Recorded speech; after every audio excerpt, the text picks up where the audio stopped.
사랑하는 성도 여러분 안녕하세요. 주님의 이름으로 축복합니다. 저와 여러분들에게 들려주신 우리 오늘 하나님의 말씀은 에베소서 3장 14절에서 21절까지 말씀이 되겠습니다. 신약성경 에베소서 3장 14절에서 21절까지의 말씀. 오늘 말씀의 제목은 충만한 은혜와 사랑으로 넘치게 하소서. 기도 제목같이 이렇게 제목을 정했습니다. 우리 제목을 같이 한번 읽습니다. 시작. 충만한 은혜와 사랑으로 넘치게 하소서. 우리 찬송가 아까 358장을 불렀는데 그 찬송의 내용처럼 성령이여 주님의 은혜와 사랑에 굶주린 목마른 심령 위에 넘치도록 충만하게 부어 주시옵소서. 이 기도 제목과 같은 줄 믿습니다. 오늘 저와 여러분들이 에베소서 3장에서 흘러넘치는 이 귀한 생명의 메시지가 저와 여러분들의 신앙생활 가운데 은혜가 가득하기를, 하나님의 사랑이 더욱더 충만하기를 바라면서 말씀을 전개해 나가도록 하겠습니다. 여러분, 이제 에베소서 세 번째 타임인데요. 이 3장에서 보면은 사도 바울이 1절부터 자기 자신이 소명받은 것을 얘기를 해요. 자기가 어떻게 이방인의 사도로 이렇게 부름을 받았는가, 이런 걸 얘기하면서 자기 자신이 얼마나 주님의 은혜 가운데 있는지 사도 바울은 자기 자신을 고백할 때마다 상당히 겸손해지는 모습을 이렇게 볼 수가 있어요. 사도 바울은 성경 여러 군데에서 자기 자신을 죄인 중에 괴수다, 지극히 작은 자다, 이런 표현을 많이 쓰는데, 오늘 본문에 있는 말씀의 앞에 보면은 8절에 보면은 모든 성도 중에 지극히 작은 자보다 더 작은 나에게 이 은혜를 주신 것은 측량할 수 없는 그리스도의 풍성함을 이방인에게 전하게 하시고, 이 8절 말씀을 잘 우리가 새겨들면은 오늘 본문 말씀을 좀 더 깊이 우리가 깨달아 알 수가 있습니다. 이 8절 말씀의 사도 바울은 모든 성도 중에, 성도가 우리 교회에서 있는 성도뿐만 아니라 모든 교회, 아까 갈라디아 지방도 있고 빌립보 지방도 있고 에베소 지방도 있는데, 이런 모든 성도들 중에 지극히 작은 자라고 한 게 아니라 작은 자보다 더 작은 나에게, 이렇게 있습니다. 아마 사도 바울이 교회를 세우신 목회자죠. 그리고 복음을 전하는 자죠. 아마 교회를 목회하는 그 목사님들이 이 말씀을 좀 더 깊이 깨달아서 나의 정체성이 뭐냐, 나의 한 사람의 크리스찬으로서 나의 신분이 뭐냐, 물론 목사도 있고 또 장로도 있고 집사도 있고 청직이도 있고 다 있지만 진정한 그리스도인인데, 하나님의 엄청난 은혜와 이 생명의 복음의 핵심을 깨달은 자의 고백은 모든 성도들보다 더 작은, 지극히 작은 자보다 더 작은 나에게, 이 겸손한 모습이 우리에게 있어야 될 줄 믿습니다. 아멘. 그렇게 고백하는 가운데 이러한 자에게도 은혜를 주신 것은, 그러면 그 앞에 잘났건 높임을 받건 이게 무슨 소용이에요? 제일 중요한 포인트가 이러한 나에게도, 이렇게 작지만 나에게도 은혜를 주신 것은, 이러한 풍성한 은혜를 주신 것은, 이러한 놀라운 은총을 주신 것은, 지난주 말씀의 제목이 놀라운 은총, Amazing Grace인데, 이 놀라운 은총을 주신 것은, 그 다음에 이제 자기의 인생에 사명이 나온 거죠. 주신 것은 측량할 수 없는, 감당할 수 없는, 셀 수 없는 엄청난 그리스도의 풍성함을 이방인에게 전하게 하시고, 그래서 사도 바울은 자기가 이 기름 붓고 사명을 받고 은혜를 받고 이 생명의 복음을 깨닫는 그 목적이 나 같은 죄인에게, 모든 죄인보다도 더 죄인 중에 괴수인 나에게, 모든 성도보다도 더 작은 나에게 이런 은혜를 주신 것은 내 인생 달려갈 길을 다 달려가도록 나는 어떻다? 이방인을 향해서 아직도 하나님 앞에 선택받지 못했다고 생각하는 자들을 위해서 예수를 알지도 못하고 듣지도 못한 열방 민족을 향해서 나는 이 생명의 복음을 넘치게 하려고 그들에게 전하는 사명으로 달려가노라. 이게 사도 바울의 고백인 줄 믿습니다. 그래서 이 에베소서 성도들에게 이 편지를 쓰는 가운데는 이 하나님으로 받은 하나님의 사랑과 은혜의 풍성함을 넘치도록 부어주고 나눠주기 위해서 이렇게 고백하는 줄 믿습니다. 여러분 이제 14절에요. 이제 오늘 본문 말씀으로 들어가면은 이러므로 그렇기 때문에 내가 하늘과 땅에 있는 각 족속에게 이름을 주신 아버지 앞에 무릎을 꿇고 비노니. 그러니까 여기에서도 하늘과 땅에 있는 각 족속에게가 뭐예요? 열방이죠. 이방인이죠. 그런 모든 뭇백성들에게 그 족속의 이름을 주신 하나님 아버지 앞에 무릎을 꿇고 비노니. 기도하는 거죠. 무릎을 꿇고 기도하니. 여러분 성도들이 신앙생활이 저 사람 신앙 상태가 어떤가, 그리고 얼마나 은혜 가운데 있는가, 저 사람이 지금 삶의 현장에서 신앙생활을 어떻게 하고 있는가를 이렇게 여러 모습으로 볼 수 있잖아요. 행동하는 모습, 입에서 나오는 말, 또 저 사람 삶의 모습을 우리가 약간은 이렇게 알아채릴 수 있는데, 우리가 좀 더 깊이 알아채릴 수 있는 부분이 뭐냐면은 평상시 저 사람이 항상 기도하는 그 내용을 보면은 알 수 있어요. 보통 크리스찬들이 새벽에 나와서 기도할 때도 있고, 또 목사님에게 기도 요청을 드리는 그 기도 제목도 있고 이렇잖아요. 그런 것들이 일상에 매여 있는 사람들의 기도가 있지 않습니까? 내 자녀를 위해서 기도하고, 내가 지금 이 펼치는 사업을 위해서 이 비즈니스가 잘 되게 도와주시고, 꼭 시험을 보는데 직장에 그 회사에 합격할 수 있도록 기도해 주시고, 또 건강을 위해서 기도해 주시고, 여러 가지 많잖아요.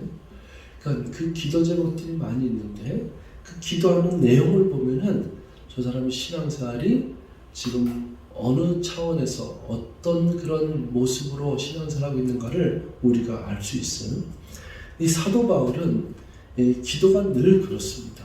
지금 여기 에베소서에서 이 기도하는 장면은 어디에서 기도한다고요? 로마에 끌려가서 감옥 안에서 기도하는 거거든요.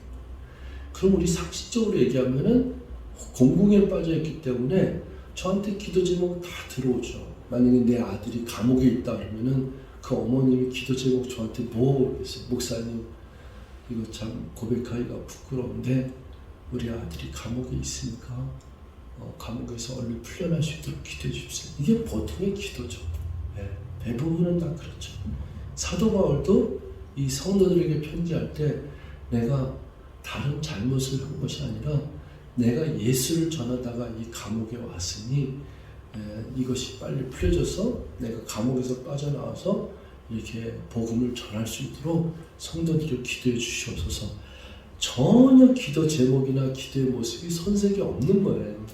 그럼에도 불구하고 사도 바울은 이 에베소서뿐만 아니라 이 빌립보서를 쓰거나 빌레몬서를 쓰거나 그 골로새서, 이게 네 서신이 다 감옥에서 보내는 편지거든요. 그 편지 내용에 한 군데도 없어요. 이 부분은 한 군데도 없고, 이 사도 바울의 그 전체를 편지 내용은 성도들의 신앙생활을 위해서 늘 기도를 했어요.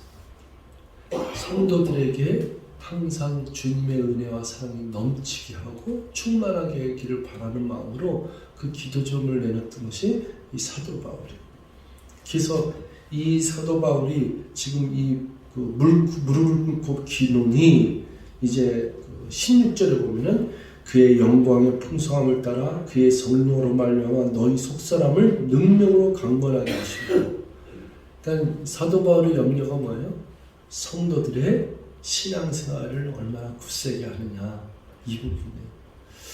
여러분, 저에게도 만약에 솔직히 하나님 나에게 묻는다면은 여러 가지 많은 일들이 있겠지만은 목회자로서 저의 마음속에 내가 제일 소원이 있고 네가 정말 바라는 기도가 있다면 뭐냐 그러면은 저 역시도 뭐 여러 가지 많겠죠.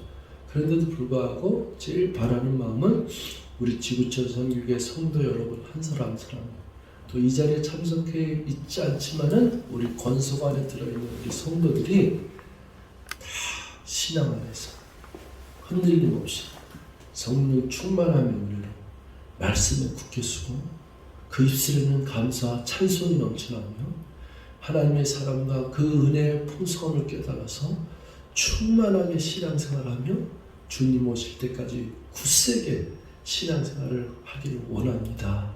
이 고백이 될 줄 믿습니다.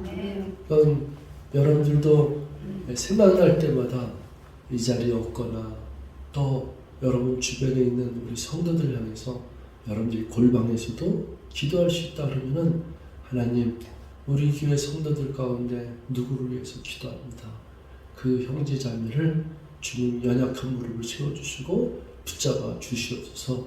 이런 중보기도의 아름다움이 저와 여러분들에게 고백되어지기를 간절히 소원합니다. 여러분 그의 성령으로 말미암아 너희 속사람을 능력으로 강건하게 하시려 하는데 너희 속사람을 강건하게 한다는 게 되게 중요한 단어예요. 속사람. 여러분 이 속사람이라고 하는 거는 이런 거예요.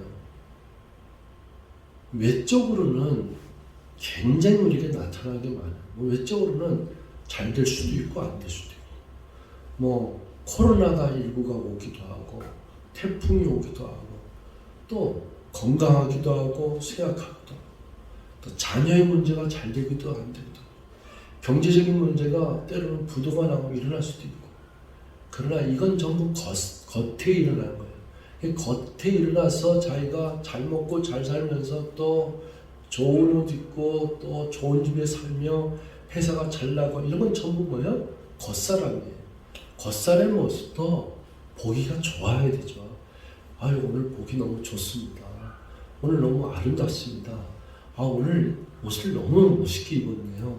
그리고 자녀가 이렇게 잘 됐으니 축복합니다. 결혼하게 됐으니 축복합니다. 회사 일이 잘 됐으니 굉장히 축복합니다. 이거는 당연한 거예요. 이 모습은 상당히 보기 좋기 때문에 서로에게 축복하고 그렇게 바라는 마음을 갖는 거는 그거는 당연하다고 생각해요. 그런데 이거보다 훨씬 더 중요한 게 뭐냐면 속사람의 강건. 이런 것의 겉에 껍데기는 있는 것 같이 허울 좋은 것 같이 보이는데 이 속은 타들어가고 있다든지 속은 아무도 알 수 없는 영적인 부패가 있다든지 아니면 심각한 고민과 고민에 빠져 있다든지 아니면 심각한 우울증 속에서 이 절박한 그런 상황 속에서 절망하고 있다든지 이런 부분을 우리가 많이 접해요. 제가 이렇게 그 성도들 만나고 이렇게 교제하다 보면은 겉으로 보면은 뭐 어마어마한 땅을 갖고 있고 겉으로 보면 아주 잘 살아요. 그리고 자녀가 박사도 갖고 교수가 있고 이런데 그런데 좀 더 가까이 가서 어떤 상담을 들어보면은 사는 게 아니에요. 이 고백을 하더라고. 아니 보기에는 너무나도 이거는 행복해야 되고 너무나도 이렇게 세상적으로는 굉장히 뭐 잘 나간다 이렇게 고백을 하면서 해야 되는데 안 그래요. 사는 게 아닙니다 이렇게 얘기를 하는데 제가 깜짝 놀랐어요. 그런 부분이 많습니다. 그런데 안 믿는 자가 아니라 크리스찬 집사임에도 불구하고 그런 고백을 하더라고요. 저와 여러분들에게 중요한 것이 뭐냐면 이 속사람이 사실은 진짜 사람이에요. 겉사람은 후패하나 우리 속사람은 날마다 강건하도다. 아멘. 이게 사도 바울이 고린도전서 5장 20절 고백하고 있는 거거든요. 우리는 이 겉사람은 날마다 후패하나 속사람은 날마다 새롭도다 이렇게. 저와 여러분들이 주님 만날 때 뭘로 만나는 줄 아세요? 속사람으로 만나야 돼요. 이 겉사람은 회장직에 있던 저 크다란 회장직에 있던 내가 뭐 아주 근사한 대저택한 데 살고 있든 간에 그거는 하나도 하나님 앞에 가져갈 수가 없는 거예요. 뭐 삼성그룹의 회장을 했다 하더라도 가져갈 수 없는 거예요.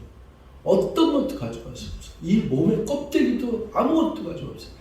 여기에 다이아몬드 10캐럿짜리를 차고 있던, 여기 이 반지를 차고 있던 아무것도 가져갈 수 없어요. 저와 여러분들이 하나님 앞에 우리가 쓰는 그 모습은 누구냐? 속사람인 줄 믿습니다. 그래서 사도 바울이 고백하고 기도하는 제목이 너희 속사람을, 그 믿음으로 말미암아 그 성령으로 말미암아 너희 속사람을 능력으로 강건하게 하여 주시옵소서. 강건하게 하옵시며 이렇게 기도하는 거예요.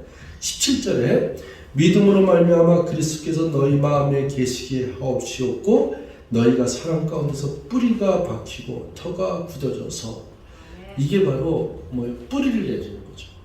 굳세게 하는 거죠. 강건케 하는 거죠. 믿음으로 뿌리가 견고히 쓰는 것, 이것이 바로 요동치 않는 거죠. 그 뿌리에 대한 얘기는 제가 몇 번 하지 않았습니까?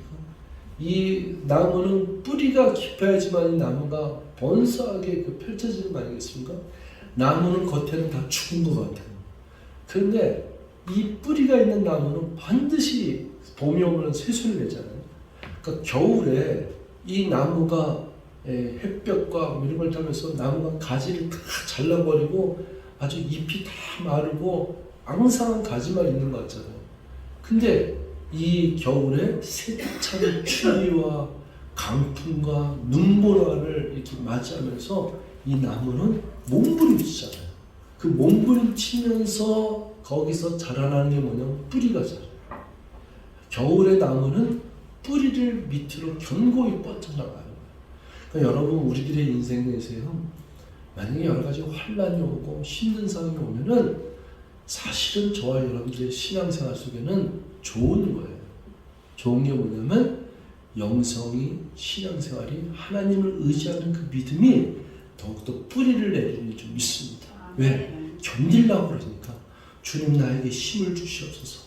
내가 지금 다가온 이 시련과 이 환란을 내가 이걸 극복하기가 너무 어려우니 주여 나에게 힘을 더하여 주시고 내가 흔들리지 않는 믿음을 고백을 하게 해주시고 오히려 내 입술에서 찬송이 나오고 오히려 주님께로 받은 은혜와 사랑을 기억하며 감사의 고백을 드리게 하여 주시옵소서. 이렇게 기도하는 심령마다 믿음의 뿌리가 내려가는 줄 믿습니다. 아멘. 견고히 쓰는 줄 믿습니다. 이렇게 견고히 서갈 때마다 흔들리지 않는 믿음으로 속사람이 강건해지고, 그리고 그 사랑 가운데 뿌리가 박히고 터가 굳어져서, 이제 18절에 능히 모든 성도와 함께 지식에 넘치는 그리스도의 사랑을 알고, 그 19절 그 넓이와 길이와 높이와 깊이가 어떠함을 깨달아 하나님의 모든 충만하신 것으로 너에게 충만하게 하시기를 구하노라. 이 14절에서 26절까지의 이 내용은 사도 바울의 기도거든요. 기도문인데 이 기도문이 너무 아름답지 않습니까? 이렇게 뿌리를 내리고 속사람이 강건해지면은 이제 능히 모든 성도와 함께 지식에 넘치는 그리스도의 사랑을 알게 된다는 거예요. 하나님의 놀라운 사랑, 어마어마한 풍요로운 사랑을 내가 알게 되고, 그 알게 되는 그것이 어디까지 가냐면은 우리 십자가의 보혈의 사랑과 하나님의 사랑에는 여러 가지 표현이 있겠지만은 그 사랑의 넓이와 사랑의 길이와 사랑의 높이와 사랑의 깊이가 어떠함을 깨달아. 우리가 5월 8일만 되면은 우리가 어렸을 때도 불었던 부모님의 은혜, 그런 그를 기억하며 어머니날, 어버이날 이렇게 보내지 않습니까? 그때 옛날에 불었던 어머니날 노래 이렇게 보면은 어떻게 해요? 높고 높은 하늘이라, 네, 이렇게 얘기하지 않습니까? 높다 하지만 부모님의 은혜의 사랑이, 부모님의 은혜가 더 높다는 표현을 하지 않습니까? 그러니까 바다보다 깊고 하늘보다 높고 이런 표현을 쓴다는 얘기는 뭐냐면 그 깊이가 더 한량없이 깊다는 거예요. 우리 부모님의 은혜도 이런 표현을 쓰는 것과 마찬가지로 하나님의 사랑을 정말 우리가 측량할 수만 있다 그러면은 얼마나 좋겠어요. 내가 하나님의 사랑의 넓이와 그 길이와 그 높이와 그리고 그 깊이를 우리가 헤아릴 수가 없지만은 그것을 점점 알게 되고 점점 알아져 가면서 그것을 더욱더 넘치게 부어주시는 그 깨달음 속에서 하나님의 모든 충만하심으로 이 성도들 한 사람에게 하나님의 사랑과 그 은혜로 덮어주시기를 원합니다. 이 고백을 드리는 믿습니다. 여러분 이런 거 생각해 보셨어요? 내가 신앙생활 하면서 지금까지 50년 동안 60년 동안 30년 40년 신앙생활에서 내가 하나님의 사랑과 은혜를 깨달은 것은 아마 몇만 분의 몇십만 분의 100만 분의 1도 깨닫지 못했을 수도 있어요. 사실은 우리 성경책이 이렇게 주옥같이 있잖아요. 평생 이걸 묵상하고 설교하고 이런 저도 이 성경의 내용에 있는 이 성경의 무궁무진한 하나님의 깊이 있는 메시지와 성경 말씀으로 주는 주옥같은 이런 이 가르침과 그리고 주 예수 그리스도의 사랑과 은혜와 십자가의 은총과 하나님의 그 섭리와 경륜을 몇백만 분의 1이라도 깨달았겠어요. 이건 평생 우리는 아마 수박 겉핥기처럼 깨닫지 못할 수도 있어. 그래서 저는 오늘 저와 여러분들에게 제가 이렇게 말씀을 같이 상고하면서 한번 여러분들 마음속에 이런 마음이 좀 있었으면 좋겠어요. 내가 그리스도의 그 너무나도 놀라운 이 사랑과 그 은혜를 한번 충만하게 내가 한번 느끼고 싶다. 그 충만한 가운데 내가 한번 들어가고 싶다. 내가 이 세상에 어떤 거에 빠지면은 심취할 정도로 그곳에 음미할 정도로 그곳에 빠져드는 경향이 나에게 있었는데 내가 신앙생활하면서 내가 하나님의 그 놀라우신 사랑을 내가 한번 경험하고 그 크신 은혜를 내가 심취하면서 그렇게 풍성하게 넉넉히 넘치도록 내가 한번 체험하고 경험하고 싶다. 이런 마음이 저와 여러분들에게 있었으면 좋겠습니다. 아멘. 그것이 찬송을 부르던 기도를 하던 하나님 말씀을 그렇게 낮이나 밤이나 주야로 묵상을 하던 간에 하나님 나에게 그리스도의 사랑을 깨닫게 해주시옵소서. 십자가의 은혜를 충만하게 하여 주시옵소서. 내가 하나님의 그 깊이와 넓이와 높이와 이 풍성함을 내가 알아갈 수 있도록 은총을 베풀어 주시옵소서. 이 알아가려고 하는 그 열망함을 사모하는 마음을 나에게 허락하여 주시옵소서. 이 고백을 저와 여러분들이 드릴 수 있었으면 너무 좋겠습니다. 그러한 역사가 일어나길 주의로 축원드리겠습니다.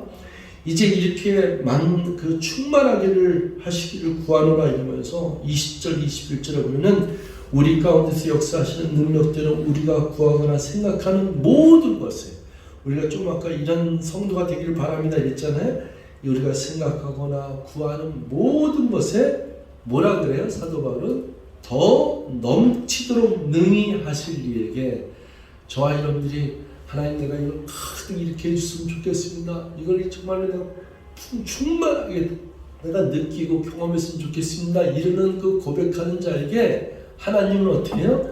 더 넘치도록 풍성히 기름 부으실 줄 믿습니다. 아멘. 아멘. 이 얘기예요.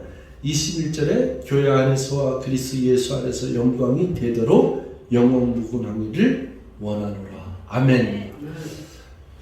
여러분 이런 고백을 자꾸 드리세요. 하나님 나에게 충만하게 해주세요. 내가 사나 죽으나 무엇을 할지 하나님의 영광을 위해서 살게 도와주시옵소서. 내가 가는 곳마다 누구를 만나든지 그리스도의 사랑과 은혜가 넘쳐 흐를 수 있도록 충만하게 해주시옵소서. 하나님 내가 만나는 모든 자들 가운데 우리 교회 성도들 가운데 하나님 실족당하는 일이 없도록 그들 한 사람에게도 동일하신 이 속사람을 강건하게 도와주시고 충만한 은혜 가운데 믿음의 뿌리가 견고히 내려져서 그리스도의 사랑과 은혜가 얼마나 큰 것인가를 그 깊이와 넓이와 높이와 깊이를 깨달아 알아서 그 풍성한 은혜가 넘치도록 부어지는 그 현장에 우리 모두가 있게 하여 주시옵소서. 내 딸이 있게 하여 주시옵소서. 우리 어머님이 있게 하여 주시옵소서. 내 아들이 그곳에 있게 하여 주시옵소서. 이런 은총이 우리 성도들 가운데 충만하게 하여 주시옵소서. 이 고백을 드리시고 승리하시는 그러한 기도와 간구로 사모하는 열정 가운데 넘치도록 부어주시는 주님의 은총을 경험하고 체험되는 저와 여러분들의 삶의 현장이 되기를 주의 이름으로 축원드리겠습니다. 네, 기도하시겠습니다. 사랑의 하나님 고맙습니다. 오늘도 이렇게 생명의 말씀을 우리에게 선포해 주시며 이 말씀을 사랑하는 성도들과 나누고 상고할 수 있는 기쁨이 있으니 얼마나 좋은지 알 수 없습니다. 하나님, 오늘 이 시간뿐만 아니라 우리가 삶의 현장에서 이 하나님의 생명의 말씀 때문에 우리에게 나눔이 풍성해지고 그 깊이를 깨달아 알아감에 즐거움과 기쁨이 넘치게 도와주시고 내가 무엇을 위해서 사는지 주님 만날 때까지 나는 어떻게 살아야 되는지를 비전과 소명 가운데 우리들의 심령을 충만케 하여 주시옵소서. 성령의 기름 부어 주시옵소서. 사랑하는 성도들의 신앙사의 현장 속에서 주님 함께 하시고 동행하시며 기름 부어 주시옵소서. 감사드리고 예수님의 이름으로 기도하옵나이다. 아멘.